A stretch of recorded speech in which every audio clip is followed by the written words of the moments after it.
আজ আমাদের এমএমজি নিউজে মুখোমুখি হয়েছেন অর্থোপেডিক চিকিৎসক ডক্টর শাশ্বত দত্ত। হাঁটুর এসিএল অথবা পিসিএল ছিঁড়ে গেছে, মাইক্রো সার্জারিতেই স্থায়ী সমাধান। চিকিৎসা এখন বর্তমানে। নমস্কার, আমি ডক্টর শাশ্বত দত্ত, বর্ধমানের একজন আর্থ্রোস্কোপিক অ্যান্ড নি রিপ্লেসমেন্ট সার্জন। আজকে এই যে হাঁটুর লিগামেন্ট ইনজুরি, এই ব্যাপারে আজকে আমি ডিটেল বলবো। এই ধরনের হাঁটুতে আমাদের দু ধরনের লিগামেন্ট থাকে, একটা হচ্ছে এসিএল আর একটা হচ্ছে আমাদের পিসিএল।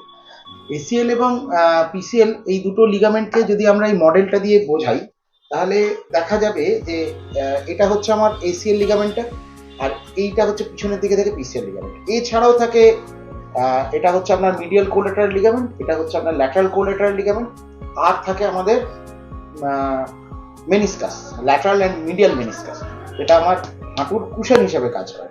তো মেনলি আমাদের হাঁটুতে অ্যান্টেরিয়র ক্রুসিয়েট লিগামেন্ট এবং posterior cruciate ligament, that is ACL এবং পিসিএল, এই দুটোই ইনজুরি হয়। এই ধরনের ইনজুরি সাধারণত বাইক অ্যাক্সিডেন্ট, যারা হচ্ছে খুব জোরে মানে দৌড়াচ্ছে বা ফুটবল খেলছে বা বাইক চালাতে গিয়ে, অথবা হচ্ছে আপনার কৃষিকাজ করতে গিয়ে, অথবা হচ্ছে আপনার কোনো ভারী হেভি ওয়ার্কিং এর কাজ করছে, সেক্ষেত্রে পা হঠাৎ টুইস্টিং ইনজুরি হলে এই ধরনের এসিএল বা পিসিএল ইনজুরি হয়। এসিএল ইনজুরিটা বেশি কমন, পিসিএল ইনজুরিটা একটু কম কমন।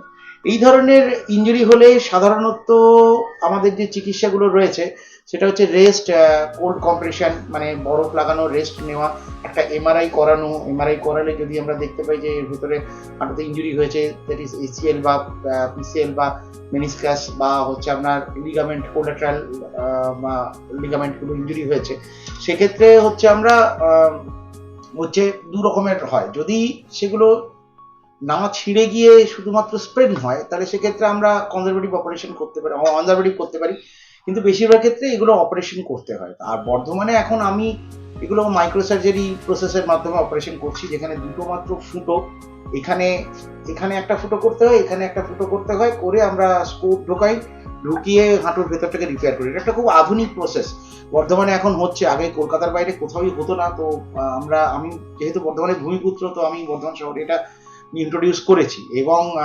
বহু লোক যারা মফস্বলে বাড়ি, তারা এসে আমাদের কাছে এই অপারেশনটা করাচ্ছে। তো এই অপারেশনে দুটো ফুটো, একটা 2 সেন্টিমিটারের কাটা, এর বেশি কোনো কিছু লাগে না, পিওরলি মাইক্রো সার্জারি অপারেশন। এবং সব থেকে মজাদার ব্যাপার হচ্ছে এই অপারেশন হওয়ার সময় রুগী পুরো অপারেশনটা দেখতে পায়। তো আজকালকার দিনে তো স্পাইনালে অপারেশন হয়, তো স্পাইনাল সার্জারির মাধ্যমে, স্পাইনাল অ্যানাস্থেসিয়ার মাধ্যমে, তাতে রুগীকে সম্পূর্ণ অজ্ঞান করা হয় না। তো সেক্ষেত্রে রুগী গোটা অপারেশনটা দেখতে পায়, চোখের সামনে দেখতে পায় যে তার কি অপারেশন হচ্ছে। এগুলো যেহেতু ব্লাডলেস সার্জারি, সাদা জলের মধ্যে সাদা রঙের এসিএল বা পিসিএল গুলো দেখতে পাওয়া যায় খুব সুন্দর। রুগীরা মানে আমার সাথে আলোচনা করে, আমরা তার সাথে গল্প করতে করতে এই অপারেশনটা করি। এটাই অপারেশনটার আরেকটা মজাদার অ্যাডভান্টেজ আর কি। তো এই অপারেশনটা অনেকেই ভাবেন যে শুধুমাত্র কলকাতা, দিল্লি, মুম্বাই এসব বড় বড় জায়গাতে হয়, কিন্তু না, বর্ধমান এমন একটা শহর, এখানে বেশিরভাগ সব ধরনের অপারেশনই হয়। এখানে খুবই ভালো এবং অল্প টাকায় বর্ধমান হচ্ছে গোটা পৃথিবীতে বিখ্যাত, মানে বলতে গেলে গোটা ভারতবর্ষে বিখ্যাত যে অল্প টাকায় অপারেশন হওয়ার জন্য। তো এই অপারেশনগুলো বর্ধমানে অল্প টাকায় আমরা রেগুলার বেসিসে করে থাকি, এবং আমি বেশিরভাগ এটা মানে কলকাতা থেকে অন্তত 40% কম। আমি এখানে ডিসক্লোজ করতে পারবো না কত টাকায় অপারেশনটা হয়, কিন্তু খুবই কম খরচে আমরা দেওয়ার চেষ্টা করি, কারণ গরিব মানুষেরা এই অপারেশনগুলো মানে করাতে আসে আমার কাছে, এবং তারা স্বল্প খরচে করিয়েও নিয়ে যায়। আগে স্বাস্থ্যসাথীতে অপারেশনগুলো হতো, কিন্তু বিগত বছর দুয়েক হলো এখানে গেট কিপিং আছে। আমরা মানে ক্যাশলেস ইন্স্যুরেন্স বা আদার্স ইন্স্যুরেন্স থাকলে তো ক্যাশলেস সম্পূর্ণভাবে হয়। তো চাইলে মানে ভবিষ্যতে হয়তো স্বাস্থ্যসাথীতে আবার ফিরে এলে আমরা আবার এটা ক্যাশলেস করতে পারবো স্বাস্থ্যসাথী।